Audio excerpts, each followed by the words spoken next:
তারা হয়তো এই হাদিস জানে না, আল্লাহ পাক ওদের কানের মধ্যে আমার এই হাদিসটা যেন পৌঁছে দেন, আমিন।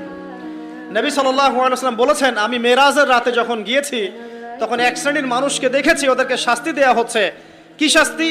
জাহান্নামীদের রক্ত এবং পুঁজ ওদেরকে খেতে দেয়া হচ্ছে। জিবরাইল আলাইহিস সালামকে জিজ্ঞাসা করা হলো যে এরা কারা? তিনি বললেন, এরা আপনার উম্মতের সেই সব ব্যক্তি যারা মাদকদ্রব্য সেবন করত।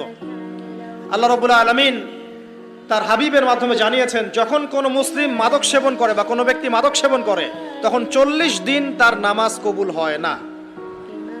এরপর যদি সে তওবা করে তাহলে আল্লাহ পাক তার তওবা কবুল করবেন ইনশাআল্লাহ।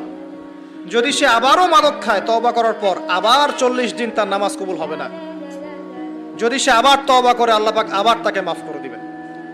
যদি সে আবারও মাদক খায় আবার 40 দিন তার নামাজ কবুল হবে না। তারপর যদি আবার তওবা করে আবার আল্লাহ তাকে মাফ করে দিবেন। এরপরেও যদি সে আবার মাদকদ্রব্য সেবন করে, নবী সাল্লাল্লাহু আলাইহি ওয়াসাল্লাম বলছেন তাকে আল্লাহ রাব্বুল আলামিন পরকালে মৃত্যুর পরে তিনাতুল খাবাল পান করাবেন। তিনাতুল খাবাল। জিজ্ঞাসা করা হলো, ইয়া রাসূলুল্লাহ, তিনাতুল খাবাল কি জিনিস? নবী সাল্লাল্লাহু আলাইহি ওয়াসাল্লাম উত্তর দিচ্ছেন, এটা হচ্ছে জাহান্নামীদের রক্ত, মাংস, এগুলো পুড়ে পচে যে রসটা বের হবে, এটা হচ্ছে তিনাতুল খাবাল।